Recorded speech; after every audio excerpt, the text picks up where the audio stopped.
देखिए भैया, तो मैंने मटेरियल मैग्नेटिक मटेरियल कुछ प्रॉपर्टी के बारे में डिस्कस किया था। मैग्नेटिक मटेरियल की प्रॉपर्टी, उनमें से एक प्रॉपर्टी होती है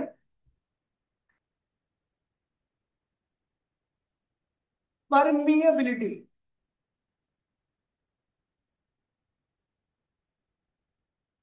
परमिएबिलिटी, ठीक है भैया, परमिएबिलिटी होती क्या है? तो भैया,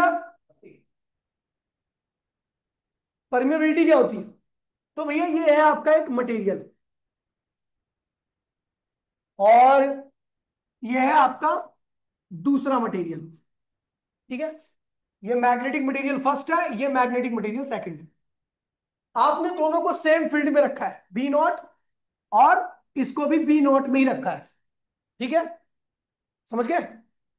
इसके अंदर जो फील्ड इंड्यूस हुई है, मतलब जो फील्ड आई है, जो फील्ड पास कर रही है, उसकी वैल्यू क्या है? बी। और यहां पर जो आई है बी1, और यहां पर जो आई है बी2। ये मटेरियल नंबर फर्स्ट है, ये मटेरियल नंबर सेकंड है। भाई बोलिए मत, बैठे बैठे बैठे बैठे ओए, बैठे। ठीक है, तो दो material, material number first, material number second को एक ही एक ही मैग्नेटाइजिंग फील्ड में रखा गया है।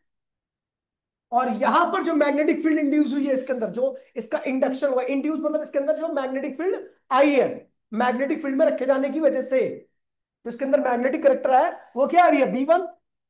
और इसके अंदर कितना करेक्टर है? बी2। अब देखिए, कह रहा है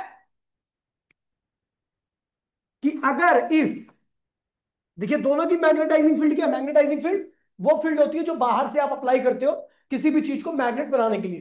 ठीक है, तो अगर कह रहा है कि इफ बी1 जो है वो बी2 से क्या है? ज्यादा है। दोनों को क्या रखा गया है? इस फील्ड में, सेम फील्ड में रखा गया है। ये भी बी नोट में है, और ये वाला मटेरियल भी क्या है? बी नोट में है। लेकिन इसके अंदर मैग्नेटाइजिंग फील्ड क्या ही है? इसका मैग्नेटाइजेशन क्या हुआ है? ज्यादा हुआ है। और इसका मैग्नेटाइजेशन क्या हुआ भैया? कम हुआ है। तो इफ बी1 इज ग्रेटर देन बी2, तो इसका मतलब क्या हुआ? So permeability of first medium is greater than permeability of second medium. दोबारा से मैं रिपीट करूं, ध्यान से सुनिएगा। हाँ? पर वही समझा रहा हूं ना, अभी लास्ट में लिख दूंगा। मैंने इस बी नॉट फील्ड में इस M1 मटेरियल को रखा, इस बी नॉट फील्ड में इस M2 मटेरियल को रखा। इस फील्ड में इस मटेरियल को रखने पर कितनी फील्ड आई इसके अंदर? बी1। ये मैग्नेट बनी, और इसके ने खुद जो फील्ड क्रिएट की वो कितनी की? बी1। इस मटेरियल ने इस फील्ड में रखे आने के बाद कितनी फील्ड क्रिएट की? बी2। तो मैं कह रहा हूं कि अगर बी1, यानी यहां की जो मैग्नेटिक फील्ड है इस मटेरियल की, इस मटेरियल की मैग्नेटिक फील्ड से क्या है? ज्यादा है। तो इसका मतलब कि इस मटेरियल की परमेबिलिटी क्या है? ज्यादा है। और इस मटेरियल की परमेबिलिटी क्या है? कम है। अब परमेबिलिटी का मीनिंग समझिए। परमेबिलिटी का मतलब होता है कि परमिएबिलिटी, बिलिटी, ठीक है, कितनी magnetic field I given, given material से, मटेरियल से, मैग्नेटिक मटेरियल से, मैग्नेटिक मटेरियल से पास होंगी। देखिए, अगर परमेबिलिटी ज्यादा होगी मटेरियल की, तो उस मटेरियल से ज्यादा मैग्नेटिक फील्ड लाइन पास होंगी।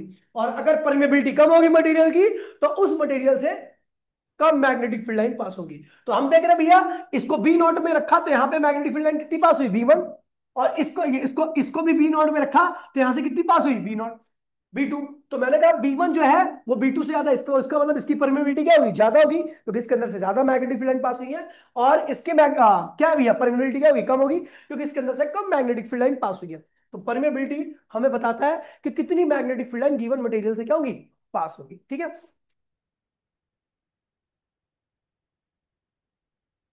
अगला, it is different, it is different for different magnetic material, magnetic material, ये अलग अलग मैग्नेटिक मटेरियल की क्या होती है?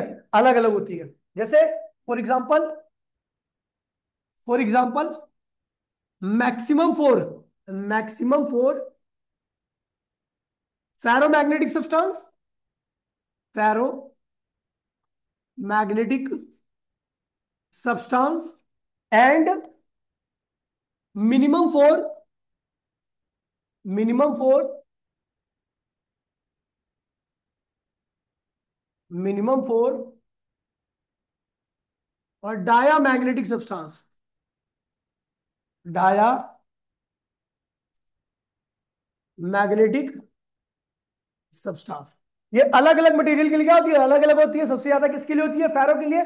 फेरो कौन से मटेरियल होते हैं, जिसके अंदर से बहुत सारी मैग्नेटिक फील्ड लाइन पास हो जाती है। ऐसे मटेरियल का इस्तेमाल हम करते हैं चुंबक बनाने में। कैसा, क्या बनाने में। और डाया मैग्नेटिक मटेरियल वो मटेरियल होते हैं जहां से मैग्नेटिक फील्ड लाइन बहुत कम पास करती है। ऐसे मटेरियल का इस्तेमाल हम चुंबक बनाने के इस्तेमाल में कभी नहीं करते। ये दूसरे दूसरे अन्य चीजों में इस्तेमाल होता है। ठीक है भैया, अब देखिए। ठीक है, अब आते भैया, परमेबिलिटी बता दिया मैंने। ठीक है, अब आते भैया रिलेटिव परमेबिलिटी। किस पे आते हैं, रिलेटिव परमेबिलिटी। Relative permeability.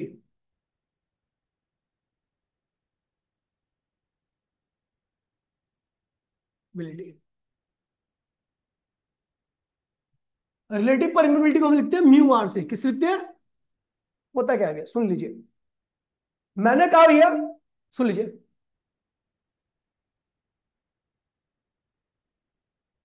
ये एक मटेरियल है, ठीक है, समझ गए।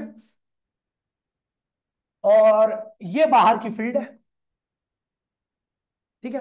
और जब मैं इस फील्ड में इस मटेरियल को रखूंगा तो इसके अंदर से मैग्नेटिक फील्ड लाइन पास होंगी, क्योंकि मैग्नेटिक मटेरियल है, ठीक है। और इसके अंदर जो फील्ड हुई उसको मैंने लिख दिया बी एम। क्या लिख दिया, ठीक है।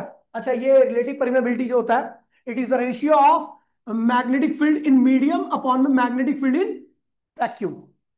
रिलेटिव परमेबिलिटी क्या होता है, ये रेशियो होता है। अब इसका मीनिंग भी समझ में आ जाएगा। रिलेटिव, रिलेट करना, ये दो चीजों को रिलेट करना। जैसे मान लो दो बंदों को रिलेट कर रहे हैं, ताकत वाइज, वजन वाइज, या बहुत सारी चीजों को, तो वो रिलेट करना होता है। एक बंदे का कंपैरिजन दूसरे बंदे से करना, ये रिलेट करना होता है। यही है, हम दो मटेरियल की परमेबिलिटी को रिलेट करेंगे, या किसी की परमेबिलिटी को वैक्यूम के कंपैरिजन में रिलेट करेंगे। वैक्यूम में फील्ड कितनी है, वैक्यूम में जो आपकी फील्ड है वो क्या है भैया, और मीडियम में कितनी है। अब देखिए रिलेट करने का मतलब क्या है। ये किसका रेशियो होता है, magnetic field in medium to the magnetic field in vacuum. ध्यान रखना, कैसी क्वांटिटी है, यूनिटलेस, क्या है, एंड और डायमेंशनलेस। ना तो इसके पास यूनिट होती है, ना ही कोई प्रकार का क्या होता है, डायमेंशन होता है, ठीक है। चलो मैं केस लेता हूं पहला। इफ ऑब्जर्वेशन में हमने देखा, हमें पता है यहां पर अलग अलग मटेरियल के लिए ये जो बी एम है वो क्या होगा, अलग अलग होगा। तो मैंने क्या दिया, पहला केस लिया, if B naught is greater than B M, या फिर B M is less than B naught. मतलब क्या हुआ कि इस मटेरियल के अंदर जो मैग्नेटिक फील्ड लाइन है वो बाहर से भी क्या है, कम है। बाहर से भी क्या है, तो इसका मतलब इस मटेरियल की मैग्नेटिक परमेबिलिटी क्या है, कम है, वीक है। ये अपने अंदर से ज्यादा मैग्नेटिक फील्ड लाइन को पास नहीं होने दे रहा, ठीक है। तो इस केस में क्या होगा, बी एम अपॉन में बी नॉट का रेशियो क्या है, एक से कम आएगा। ये क्या है, ये क्या है, म्यू आर है, क्या है ये, तो mu R is less than one आएगा इस मटेरियल के लिए। अगर आपका ऐसा मीडियम है जिसके अंदर वैक्यूम से भी कम मैग्नेटिक फील्ड आ रही है, ठीक है भैया, तो उसकी रिलेटिव परमेबिलिटी क्या होगी, एक से कम होगी। और ये अच्छा, अच्छा मैग्नेटिक मटेरियल क्या है, नहीं है। इसका एग्जांपल होगा diamagnetic substance, diamagnetic substance. Diamagnetic substance के बेस्ट एग्जांपल होते हैं, ठीक है। इनकी रिलेटिव परमेबिलिटी क्या होती है, एक से कम होती है। अच्छा हाँ, एक बात और ध्यान रखना, ऑलवेज पॉजिटिव। क्या होगा ये, ऑलवेज, मतलब ये कभी नेगेटिव नहीं जाएगा। एक से तो कम होगा लेकिन नेगेटिव नहीं जा सकता, नेगेटिव, समझ गए। इसकी वैल्यू एक से तो कम रहेगी डाया के लिए, डाया के लिए एक से कम रहेगी लेकिन नेगेटिव नहीं होगी, ठीक है, यहां पे लिखना बट, बट नॉट नेगेटिव, ये नेगेटिव नहीं होगा, समझ गया। चलो अब आते हैं, दूसरा केस लेते हैं। अब देखिए, मैंने कह दिया B M is greater than, केवल ग्रेटर है, बहुत ज्यादा ग्रेटर नहीं है, केवल ग्रेटर है। ठीक है भैया, मतलब मीडियम के अंदर ज्यादा मैग्नेटिक फील्ड है एज कंपेयर टू स्पेस। ठीक है, तो बी एम अपॉन में B naught is greater than 1। ये क्या होता है भैया, आ जाया कर यार, हफ्ते में एक आध दिन तो आ जाया कर यार, हफ्ते में एक आध दिन चल के आ जाया कर, नहीं तो बोल तो मैं इनको लेके भेज देता हूँ, पार्थ चला आएगा तेरे घर पे। चले जाइए, कल से चले यार भाई, मेरे मेरे हाथ में, ठीक है, कल से चले आएगा तेरे घर पे, ठीक है। साढ़े का जूते मारो खींच के। राजवंत सर, ये कौन है? अच्छा चल कोई नहीं, बीएम कौन, नाम नाम सुना सा लग रहा है मुझे। अच्छा हाँ, अरे बेवकूफ है। बीएम अपॉन में बी नॉट क्या है भैया, म्यू आर है, mu R is greater than क्या हो गया, 1। केवल ग्रेटर है, मतलब मैग्नेटिक फील्ड लाइन मीडियम में ज्यादा है, बहुत ज्यादा नहीं है, ज्यादा है वैक्यूम कंपैरिजन में। तो ये क्या होगा, ये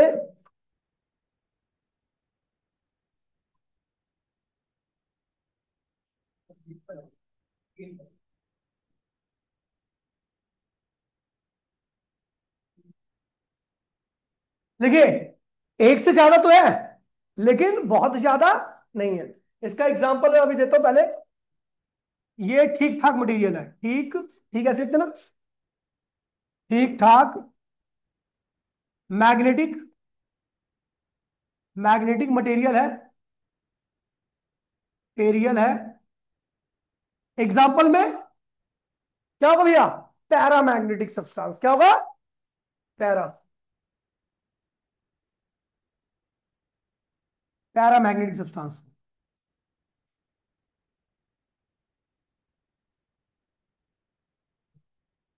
देख बात कर रहा है ब्रो, ब्रो यहाँ बैठ जा यार, इतना अच्छा उच्चा था यार, मारने में भी इसको अच्छा लगता है, पेलू वाले को क्या करूं मैं, समझ नहीं आता। ठीक है, अगला आ रहा है भैया, लास्ट मटेरियल का डिस्कशन करने आ रहे हैं। ठीक है?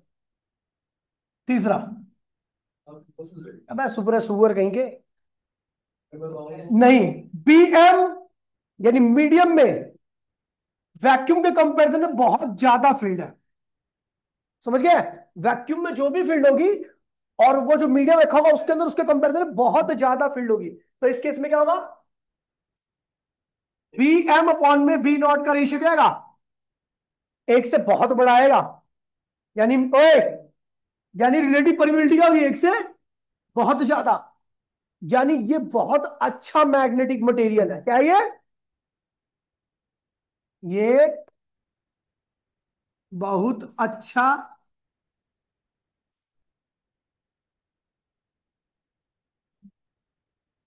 अच्छा मैग्नेटिक, मैग्नेटिक मटेरियल क्यों छुट्टी करता है।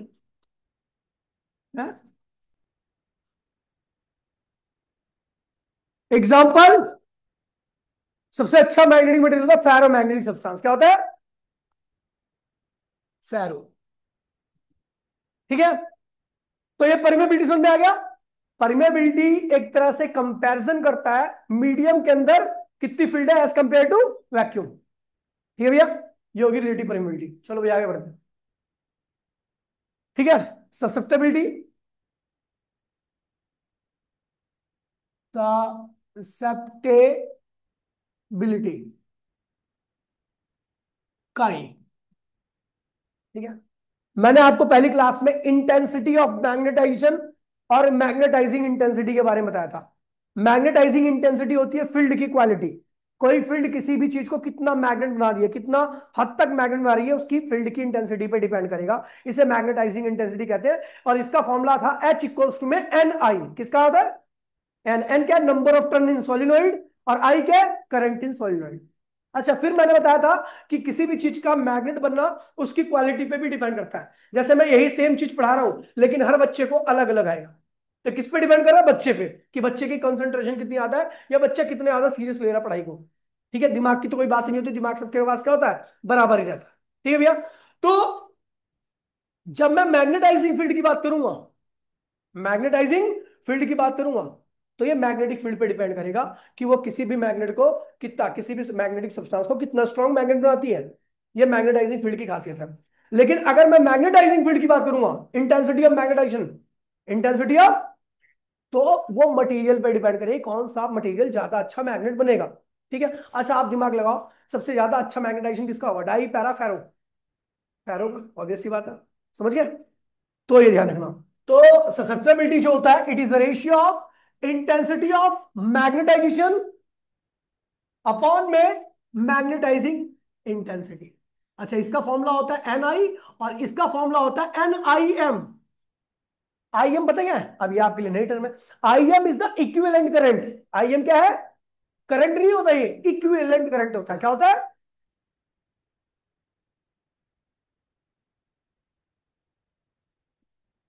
अब इसका मतलब समझता हूं, एक को समझाता हूं। इक्वी,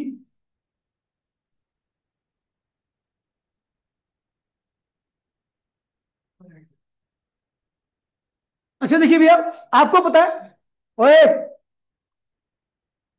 मैंने कहा कि कॉइल का मैग्नेटिक मोमेंट होता है, करंट कैरिंग कॉइल का मैग्नेटिक मोमेंट होता है ना, वो क्या होता है? आई इंटू में ए, आई इंटू में ए। एक करंट कैरिंग कॉइल का मैग्नेटिक मोमेंट होता है आई इंटू में ए। लेकिन एक मैग्नेट का भी मैग्नेटिक मोमेंट होता है, जो कि क्या होता है? स्मॉल इंटू में 2l, स्मॉल एम इंटू में। अगर मान लीजिए कॉइल का और बार मैग्नेट का मैग्नेटिक मोमेंट क्या है? सेम है, तो मैं कहूंगा कि इसका मतलब जो करंट कॉइल के अंदर है, उसी के जैसा करंट उसमें भी होगा। होता नहीं है वैसे, बार मैग्नेट में कोई करंट नहीं होता। लेकिन दोनों देखिए, एक करंट कैरिंग कॉइल मैंने ले ली और एक बार मैग्नेट ले लिया, दोनों का मैग्नेटिक मोमेंट आइडेंटिकल है। मैं जानता हूं करंट कैरिंग कॉइल का मैग्नेटिक मोमेंट उसके अंदर फ्लो करने वाले करंट की वजह से है, लेकिन जो बार मैग्नेट है उसके अंदर जो मैग्नेटिक मोमेंट है वो उसकी पोल स्ट्रेंथ पे डिपेंड करता है। तो मैं कह रहा हूं कि भैया यहां पर जो करंट है, इसका मैग्नेटिक मोमेंट, दोनों का मैग्नेटिक मोमेंट सेम है। इसका मैग्नेटिक मोमेंट करंट की वजह से, इसका किसका है? पोल स्टार की वजह से। तो मैं कहूंगा कि इसी के इक्विवेलेंट जो करंट होगा, अगर मान लीजिए दोनों का मैग्नेटिक मोमेंट सेम है, तो मैं कहूंगा कि जो बार मैग्नेट में करंट फ्लो कर रहा है, अगर मैं कोई चीज है जिसकी वजह से मैग्नेटिक मोमेंट बार मैग्नेट के अंदर है, तो वो उसी के इक्विवेलेंट है करंट के। समझ गया? देखिए मान लीजिए, चलो मैं आपको एग्जांपल देता हूं, ठीक है। मैं कहता हूं कि आपकी बॉडी का वेट क्या है? 100 किलो है, क्या है? एक दूसरा बंदा, उसकी बॉडी का वेट 50 किलो, लेकिन उसके पास 50 किलो का बोरा भी है, ठीक है, बोरा भी है। तो उसका भी वेट कितना हो गया? 100 किलो। दोनों का 100 किलो का। तो मैंने कहा कि आदमी का जो 50 किलो वजन है, वो बोरे बोरे के इक्विवेलेंट है। जो एक्स्ट्रा वेट है वो क्या है? बोरे। तो वही मैंने कहा कि एक बार मैग्नेट है और एक करंट कैरिंग कॉइल है, दोनों का मैग्नेटिक मोमेंट सेम है। तो जो मैग्नेटिक मोमेंट जो करंट कैरिंग कॉइल के अंदर करंट की वजह से है, उसी के बराबर का जो पोल स्ट्रेंथ है वो क्या है? उसके अंदर का करंट, करंट जो है उसके इक्विवेलेंट है। हाँ। तो ये ध्यान रखना कि जो मैग्नेटाइजिंग इंटेंसिटी होती है, वो भी क्या होता है? एनआईएम होता है। आईएम क्या है? इक्विवेलेंट करंट है। और एच क्या है? Magnetising field intensity. इसमें एन क्या है? नंबर ऑफ टर्न, और आई क्या है? करंट है। वो तो ठीक है साहब। अच्छा, काई ज्यादा होगा, काई ज्यादा होगा, सुन लीजिए, काई ज्यादा होगा तो मटेरियल क्या होगा? Good magnetic material. एंड देखिए, अगर काई की वैल्यू ज्यादा है तो मैग्नेटिक मटेरियल क्या है भैया? अच्छा है, क्योंकि उसका मैग्नेटाइजेशन क्या हो रहा है भैया? ज्यादा हो रहा है, वो स्ट्रॉन्ग मैग्नेट बन रहा है। ठीक है। और अगर काई क्या है भैया? कम है, तो क्या है भैया? Bad magnetic material. ठीक है, समझ गए? तो गुड किसका काई ज्यादा होना चाहिए? डाई का या फेरो का या पैरा का? फेरो का। ठीक है, एग्जांपल में फेरो, और इसका एग्जांपल क्या है? Para, para, dia and para, para. सुन लीजिए भैया, ठीक है।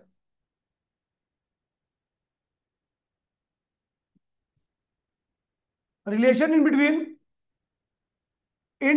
भाई प्लीज बोलिए नहीं कोई भी। Relation in between relative permeability and magnetic susceptibility. यार बात करे जा रहे हैं, यहाँ पे बात की कोई वैल्यू नहीं है, आप लोग अपनी लगा रहे हो, पता नहीं क्या सोच रहे हो। पता नहीं यार भाई, दूसरों की बात की वैल्यू कर लो ना यार। रिलेटिव परमेबिलिटी और मैग्नेटिक ससेप्टेबिलिटी के बीच का रिलेशन निकालना है। ठीक है, चलो भैया देखिए, मैं एक चित्र बना रहा हूं, एक एग्जांपल दे रहा हूं, उसी के आधार पर मैंने ये डेरिवेशन करनी है। ठीक है, ये देखिए, मान लीजिए एक मैग्नेटिक मटेरियल है भाई प्लीज, ये कोई मैग्नेटिक मटेरियल है, ये एक रीजन में रखा हुआ है। कहाँ रखा हुआ है? रीजन में कुल मैग्नेटिक फील्ड क्या है? बी नॉट है। अच्छा, जब ये रखा गया है तो मैग्नेटिक फील्ड आएंगी, इसके अंदर भी आएंगी, इसका भी क्या होगा? मैग्नेटाइजेशन होगा। क्या होगा? क्योंकि ये मैग्नेटाइजिंग फील्ड में रखा हुआ है मटेरियल, ये क्या है? मैग्नेटाइजिंग फील्ड, जो मैग्नेट बना रही है इसको, तो इसका मैग्नेटाइजेशन होगा। इसका मैग्नेटाइजेशन जो होगा, उसकी वजह से जो फील्ड आई वो क्या होगी? B I. क्या आई? बी, केवल बी आई। ठीक है, या आप नॉर्मली कह दो बी एम आई, इसको भी लिख दो। ठीक है, तो इस रीजन में टोटल फील्ड कितनी होगी? देखिए, समझिए इस चीज को, मैं कह रहा हूं कितनी फील्ड में रखा था ये बी नॉट में, इसका क्या हुआ? मैग्नेटाइजेशन। तो कुल मैग्नेटिक फील्ड कितनी आ गई इसके पास खुद की? इसकी फील्ड जो आई वो B I, B I, B I. ठीक है, बी बी बी। ठीक है, अब कह रहा है कि जिस मीडियम में ये रखा हुआ पूरा मामला सेटअप, इस मीडियम में टोटल फील्ड किसके बराबर होगी? बी नॉट प्लस बी के बराबर होगी, है ना? इस पूरे रीजन में कुल कितनी फील्ड होगी? एक तो पहले भाई मैंने एग्जांपल दिया था, आपका घर नाले के पास में, तो वहां से क्या होती है? बदबू आ रही है। अगर मान लीजिए आप में से आपके घर का कोई भी मेंबर गिर गया उस नाले में, पैर वार सन के आ गए, तो जब वो घर में आ गए तो बदबू क्या होगी? बढ़ जाएगी। बदबू तो नाले के पास पड़ रहता है, ठीक है, तो बदबू क्या होगी? घर में बढ़ जाएगी। तो घर में टोटल बदबू क्या होगी? टोटल बदबू इन घर कितनी होगी? नाले से जो बदबू आ रही थी प्लस ये जो अपने साथ बदबू लेके आया। समझ गया? तो एक कौन सी बदबू थी? जो नाले से आ रही थी। ये कौन सी बदबू है? जो तू अपने साथ लाया कीचड़ में सन करके। तो घर में कुल बदबू कितनी होगी? ठीक है, आप देखिए सुनिए, ये है मैग्नेट, हाँ भाई प्लीज, मैग्नेटाइजिंग फील्ड। ये क्या है? Magnetising field. ये क्या है? फील्ड ड्यू टू, ये किसकी वजह से फील्ड आई है? अबे ये बी किसकी फील्ड है? इसके मैग्नेट बनने की वजह से फील्ड है इसके। तो ये क्या है? Field due to magnetisation. भाई प्लीज देखिए, जो मैग्नेटाइजिंग फील्ड होती है, भाई प्लीज, यार बोलो मत यार प्लीज, जो मैग्नेटाइजिंग फील्ड होती है वो बी नॉट होती है, उसकी वैल्यू होती है म्यू नॉट एन आई होती है। क्या होती है? और एन आई किसके बराबर होता है? एच के। म्यू नॉट एन आई होती है ना, उसकी वैल्यू एन आई की वैल्यू क्या है? एच के बराबर। और ये जो फील्ड होती है किसके बराबर होती है? म्यू नॉट आई के बराबर होती है। क्या होती है? आई क्या है? Intensity of magnetization, intensity of, ये वाला आई है, ये वाला आई है। ठीक है, तो हमने क्या कर दिया? सो बी एम इक्वल्स टू में, बी एम इक्वल्स टू क्या होगा भैया? बी एम क्या? बी नोट है, बी नोट की वैल्यू क्या है? म्यू नोट एच, और इसकी वैल्यू क्या होगी? Mu naught I. ठीक है ना? अब एक चीज देखिए, B M mu naught H, mu naught H, mu naught I की वैल्यू क्या होगी? काई इंटू में एच। अब आई की वैल्यू क्या होगी? आई की वैल्यू क्या होगी? काई इंटू में एच रहेगी ना। तो B M, susceptibility, susceptibility, S U S C E P T E B I L I T Y. हाँ, अरे चलो छोटी बात होगी, यहां से म्यू नॉट एच क्या होगा? कॉमन आएगा, अंदर क्या बचेगा? One plus chi, one plus chi आ गया। अच्छा ये क्या होता है? म्यू नॉट एच क्या होता है? म्यू नॉट एच क्या होता है? बी नॉट होता है, तो हमने क्या लिख दिया? वन प्लस काई इस बी नॉट को लिखा जाएगा बी एम अपॉन में बी नॉट बराबर में 1 प्लस काई। तो ये क्या होता है भैया, म्यू आर 1 प्लस काई। ठीक है। ओए, तो ये रिलेशन आ गया रिलेटिव परमेबिलिटी और मैग्नेटिक ससेप्टेबिलिटी के बीच में। ठीक है। ओए, कितना उल्टे काम कर रहा है।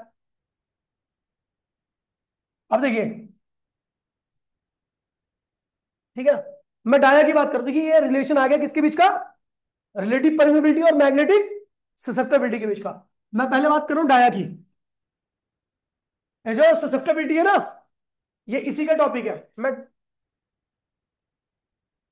डाया के लिए म्यू आर की वैल्यू क्या थी नैतिक, ओए नैतिक, डाया के लिए म्यू आर की वैल्यू क्या थी, डाया मैग्नेटिक सब्सटेंस के लिए म्यू आर की वैल्यू क्या थी, लेस देन 1, सुअर कहीं के, लेस देन 1 बट पॉजिटिव, यही थे। डाया के लिए म्यू आर की वैल्यू क्या थी भैया, लेस देन 1। अब देखिए भैया, तो काई क्या होगा, देन काई इक्वल्स में क्या होगा, काई की वैल्यू क्या होगी, म्यू आर -1। बोला हाँ।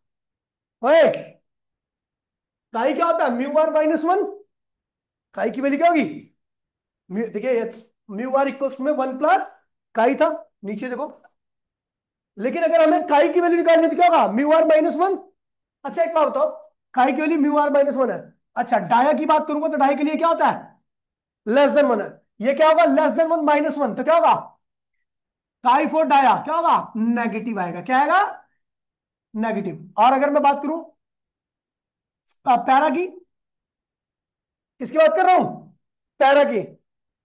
पैरा के लिए म्यू आर की वैल्यू क्या आई थी, पीछे मैंने बताया था, ग्रेटर देन 1। क्या आई थी, ग्रेटर देन 1। तो ये क्या आएगा, क्या होगा, ग्रेटर देन, ये क्या होगा भैया, पॉजिटिव। ये क्या आएगा, positive but small, but small positive आएगा। और फेरो के लिए क्या थी, फेरो के लिए क्या थी, फेरो के लिए म्यू आर की वैल्यू बहुत ज्यादा थी। ठीक है भैया, तो काई क्या आएगा, पॉजिटिव और टू लार्ज। तो भैया ये पूछा जाता है कि what is the value of dia susceptibility, susceptibility की वैल्यू काया के लिए बताओ, डाया सॉरी पैरा के लिए बताओ, फेरो के लिए बताओ। तो आपको इस तरीके से करनी है। ठीक है। ठीक है। अब आता है एक भैया फैक्टर अफेक्टिंग द टेम्परेचर। ठीक है भैया, देखिए जब भी मैं बात करूंगा ना किसी भी मैग्नेटिक मटेरियल की जो कि मैग्नेट बन सकता है या मैग्नेट है, तो वो जो मैग्नेट है ना उसके अंदर छोटी छोटी और मैग्नेट होते हैं। आपको पता है भैया एक एटम में क्या होता है, मैग्नेट ही होता है। कैसे, एक एटम में कौन घूमता है, इलेक्ट्रॉन। इलेक्ट्रॉन घूमेगा तो कैसा बिहेव करेगा, करंट कैरिंग लूप की तरह। और जो करंट कैरिंग लूप होती है कैसा बिहेव करती है, मैग्नेट की तरह। उसका एक साइड क्या होता है, नॉर्थ, दूसरा साइड क्या होता है, पता है, हमने मैग्नेटिक मोमेंट मैग्नेट का भी निकाल रखा है पीछे। तो एक सब्सटेंस अनगिनत एटम से मिलकर बना होता है, इसका मतलब अनगिनत उसके अंदर क्या होता है भैया, मैग्नेट्स होते हैं। जब सारे मैग्नेट एक ही लाइन में होते हैं, आ जाओ भैया आ जाओ। यार तुम्हें शर्म नहीं आती क्या, जरा सी भी शर्म नहीं है। भाई एक बंदा पूरी जान से चिल्ला चिल्ला के बता रहा है और तुम यार अपनी बात कर रहे हो यार।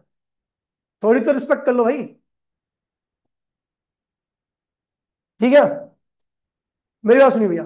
तो एक कोई भी मटेरियल है उसके अंदर छोटे छोटे अनगिनत मैग्नेट्स होते हैं। जब सारे मैग्नेट एक ही डायरेक्शन में होते हैं, सबका मैग्नेटिक मोमेंट एक ही डायरेक्शन में होता है, तो वो अच्छा मैग्नेटिक मटेरियल होता है और उसका मैग्नेटाइजेशन भी क्या होगा, बहुत अच्छा होगा। लेकिन अगर सबकी जो, अगर मैं मान लो टेम्परेचर बढ़ाता हूं, ठीक है, ये देखिए, ये मैं नोट एक बात ध्यान ना, हर मैग्नेटिक मटेरियल, हर मैग्नेटिक मटेरियल, छोटे छोटे, भाई प्लीज बोले मत यार, छोटे छोटे मैग्नेट्स, मैग्नेट से मिलके बना होता है,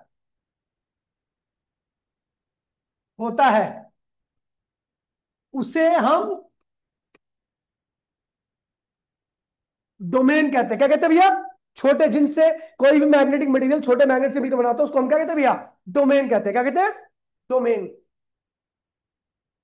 कहते हैं हर मैग्नेटिक मटेरियल या मैग्नेट छोटे छोटे मैग्नेट से मिलकर बना होता है, उसको डोमेन कहते हैं। डोमेन का शेप ऐसी होती है, तीर जैसी। ठीक है, तीर जैसी, एक छोटा डोमेन की शेप। ठीक है, ये जो हेड होता है इसको कहते हैं नॉर्थ पोल। क्या कहते हैं इसे? North pole. और जो टेल होता है उसको कहते हैं भैया साउथ पोल। ठीक है, और एक कोई, ध्यान दीजिए भैया।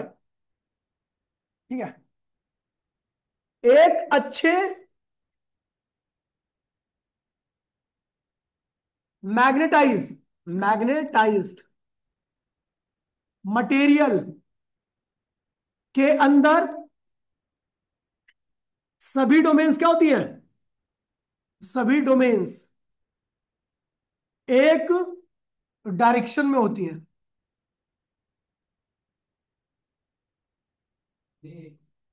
देखिए, सभी जो अच्छे, एक मैग्नेट है, मैग्नेटाइज मतलब मैग्नेट बन चुका है, उसके अंदर ये वाली मटेरियल है, तो उसके अंदर डोमेन क्या होंगी? सभी एक डायरेक्शन में होंगी। तो ये साइड क्या बन जाएगी भी आपकी? नॉर्थ। और ये साइड बन जाएगी क्या? साउथ। ये अच्छा magnetic material at low temperature, at low temperature.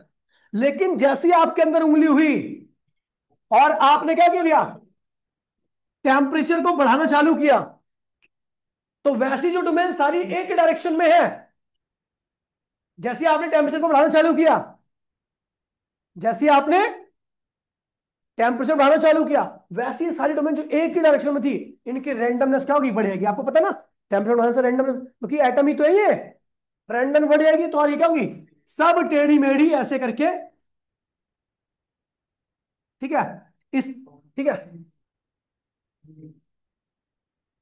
टेढ़ी मेढ़ी आएगी। और भैया इसका मैग्नेट, भाई प्लीज ओए, मैग्नेट की ताकत किससे पता लगती है? उसके मैग्नेटिक मूवमेंट से। किससे पता लगती है? तो टेम्परेचर बढ़ाने के साथ ही इसका मैग्नेटिक मूवमेंट क्या होगा? कम हो जाएगा। और मैग्नेटिक करेक्टर क्या होगा? मैग्नेटिक प्रॉपर्टी डिक्रीज कर जाएगी। क्या कर जाएगी? और इट बिकम लेस मैग्नेटिक। ये क्या होगा? तो कंक्लूजन एक क्यूरी लॉ होता है। ठीक है, क्यूरी लॉ है सिलेबस में नहीं, लेकिन उसके बगैर आप ये भी नहीं बता सकते कि टेम्परेचर का क्या इफेक्ट पड़ता है। इसलिए क्यूरी लॉ ड्राइव नहीं कर रहा, बस इतना ध्यान रखना अकॉर्डिंग टू। तो क्यूरी लॉ कहता है, क्यूरी लॉ कहता है भैया कि जो ससेप्टेबिलिटी होती है वो क्या होती है? टेम्परेचर के इनवर्सली होती है। क्या होती है? जितना ज्यादा टेम्परेचर बढ़ाओगे, मटेरियल की ससेप्टेबिलिटी क्या होगी? उतनी कम होती चली जाएगी। ठीक है, समझ गया? एक कम टेम्परेचर पर आप बेकार मटेरियल को भी थोड़ा अच्छा मैग्नेट बना सकते हो, लेकिन हाई टेम्परेचर पर अच्छा मटेरियल भी क्या होता है? बेकार मैग्नेट बन जाता है। आप एक मैग्नेट लेना, उसको गरमाना, आप गरमाओगे देखोगे उसकी मैग्नेटिक प्रॉपर्टी होगी, लूज कर देगा वो, देखना। लेकिन धीरे जैसे जो ठंडा होगा, तो उसकी डोमेन्स फिर क्या होगी? अलाइन करेंगी, और वो फिर दोबारा से क्या बन जाएगा? मैग्नेट बन जाएगा। समझ गया? तो अगर आपसे क्वेश्चन पूछा जाए कि अगर आपको एक मैग्नेटिक मटेरियल, मैग्नेट को, मैग्नेट उसकी मैग्नेटिक प्रॉपर्टी को लूज कराना है, तो आप क्या करोगे? उसको गर्म कर दोगे। गर्म करने से उसकी डोमेन्स क्या होगी? रैंडम हो जाएगी। मैग्नेटिक मोमेंट क्या होगा? कम हो जाएगा। मैग्नेटिक प्रॉपर्टी क्या होगी? कम हो जाएगी। ठीक है, classification of magnetic material. Classification of magnetic material. Magnetic material का क्लासिफिकेशन, भाई प्लीज बोलिए मत कोई भी।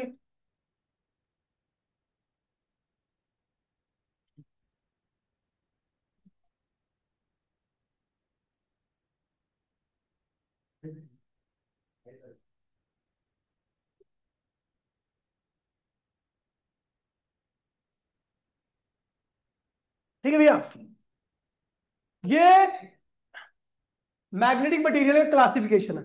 ठीक है, हमारे पास तीन तरह के मैग्नेटिक मटेरियल है। पहला क्या भैया? डायामैग्नेटिक, दूसरा है पैरामैग्नेटिक, तीसरा है फेरोमैग्नेटिक। डाया वो मैग्नेटिक मटेरियल होता है जो मैग्नेटिक फील्ड लाइन को पसंद ही नहीं करता। अगर इसको कहीं मैग्नेटिक फील्ड लाइन दिख गई, ठीक है, तो ये उसको रिपेल करेगा। क्या करेगा? रिपेल करने के लिए ये खुद एक मैग्नेट बनेगा जिसका मैग्नेटिक मोमेंट बाहर की फील्ड से क्या होगा? उल्टा होगा। नहीं समझे? देखिए, डायामैग्नेटिक मटेरियल एक ऐसा मटेरियल होता है जो मैग्नेटिक फील्ड लाइन को रिपेल करता है। क्या करता है? रिपेल करने के लिए उसको भी अपनी फील्ड क्या करनी पड़ेगी? क्रिएट करनी पड़ेगी। तो उसकी फील्ड कैसी होनी चाहिए? बाहर की फील्ड से उल्टा। तो लिखा हुआ है they are feebly repelled, feebly मतलब कि वीक, वीक रिपेल करते हैं किससे, मैग्नेटिक फील्ड से, या मैग्नेटिक फील्ड को रिपेल करते।